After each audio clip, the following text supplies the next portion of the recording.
ሰላም እንዴት ናችሁ? ሰላም ናቸው የቤተሰቦቼ?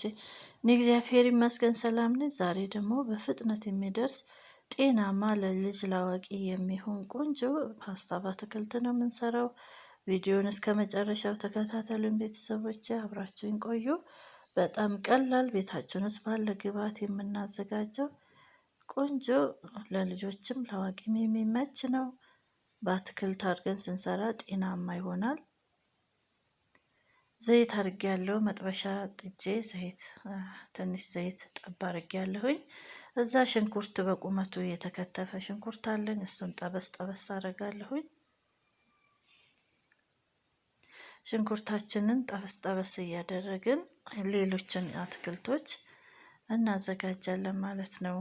ቤታችን ውስጥ ባለ አትክልት አንዱ ባይኖር ሌላው ሊኖር ይችላል። አትክልቶች የምንፈልጋቸውን የምንወዳቸውን አትክልቶች በተመሳሳይ መልኩ ከትፈን ጠበስ ጠበስ አድርገን ፓስታችንን ደግሞ በአትክልት መስራት እንችላለን። ሽንኩርታችንን ለትንሽ ጊዜ ከጠባበስን በኋላ በቁመት የተከተፈ ነጭ ሽንኩርት አለ፣ እሱን ጨምሬያለሁ። እናንተ ደቀቅ አድርጋችሁ ማድረግ ይቻላል። እኔ በቁመት ቀጠንና ረዘም አድርጌ ከትፌዋለሁ ነጭ ሽንኩርቱንና ቀይ ሽንኩርቱን ትንሽ ደቂቃ ከጠበስኩት በኋላ በቁመት የተከተፈ ካሮት አለ። ካሮታችንን ደግሞ እንደዛው ጨምረን ጠበስ ጠበስ እናደርጋለን። አትክልቶቹ ብዙ ሰዓት መጠበስ የለባቸውም። ጠበስ ጠበስ ነው የምናደርገው፣ እንዲሁ ለብ ለብ። ካሮታችንን ጨምረን ዘይት ደግሞ ባናበዛ ጥሩ ነው፣ ለጤናም ቢሆን ስለማይመከር ዘይቱን አነሳ አድርገን አትክልቶቻችንን እንጠባብሳለን። በተለይ በጾም ወቅት ጥሩ ቆንጆ አማራጭ ይሆንልናል። ፓስታውን እንደዚሁ እንትን ከምንል በቲማቲም ስጎ ከምንሰራው በአትክልት ደግሞ ቆንጆ አማራጭ ይሆንልናል።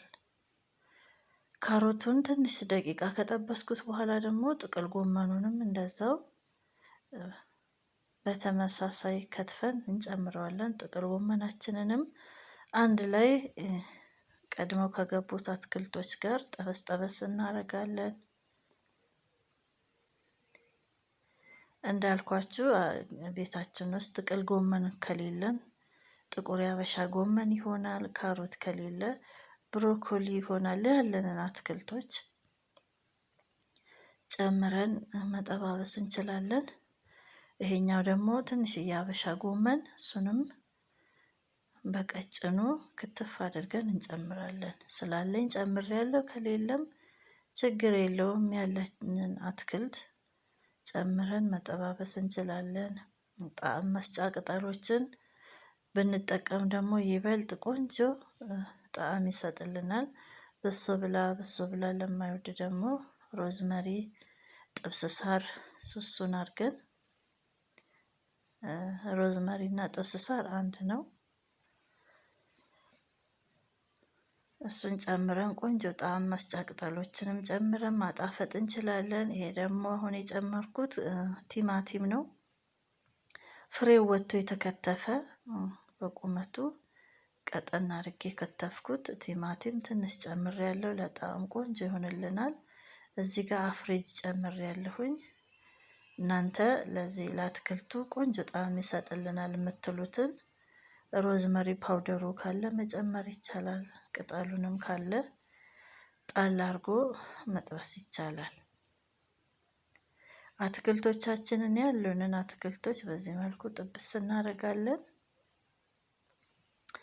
ብዙ ሰዓት አይፈጅም። አትክልቶቹንም ብዙ ሰዓት መጥበስ አይጠበቅብንም። ጠበስ ጠበስ ነው የምናደርገው። ለጥርሳችን ያዝ እስከሚያደርግ ድረስ እንጠብሰዋለን። ብዙ በጣም ሙትት አድርገን መጥበስ የለብንም። ጨው ለጣዕም የሚበቃንን ያህል እንጨምራለን።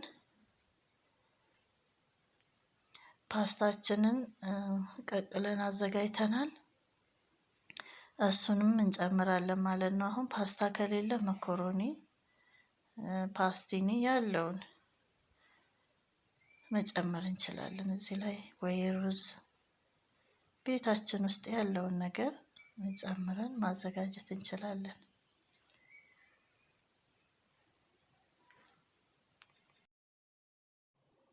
በዚህ መልኩ የተዘጋጀ አትክልቶች ለተለያየ ማባያ እንጠቀምበታለን።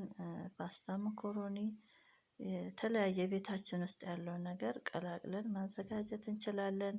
እንዲሁም መመገብ እንችላለን። በፈለግነው መልኩ መመገብ እንችላለን። አትክልቶችን በዚህ መልኩ ጥብስ አድርገን ብቻውን በእንጀራ መመገብ ይቻላል። በዳቦ በቂጣም መመገብ እንችላለን። እኔ ለዛሬ ያደረኩት ፓስታ ሰባብሬ የቀቀልኩት ፓስታ ነበረኝ። እሱን ጨምሬ አቀላቅለዋለሁኝ። በተለይ ለቁርስ ፈጣን አዘገጃጀት ነው። እንዲሁም ደግሞ ለራት ቆንጆ ተመራጭ ነው። ቀለል ያለ ምግብ ነው።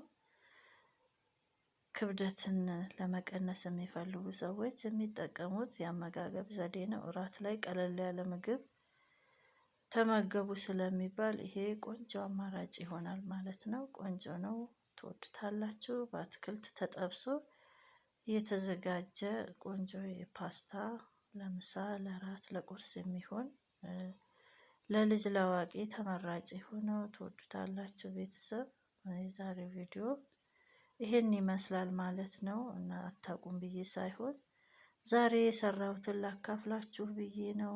እንደምትወዱት ተስፋ አደርጋለሁ የኔ መልካም ቤተሰቦች። በዚህ መልኩ ሰርቼ ጨርሻዋለሁኝ። ቃሪያ ደግሞ ከላይ ጣል ጣል እናደርግበታለን። ከፈለግን ደግሞ ቃሪያውን አብረን መጥበስ እንችላለን።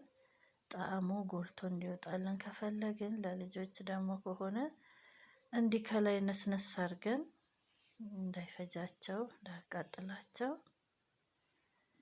ለመልክ ብቻ ለከለር አይተውት ደስ ብሏቸው እንዲመገቡት ይረዳል።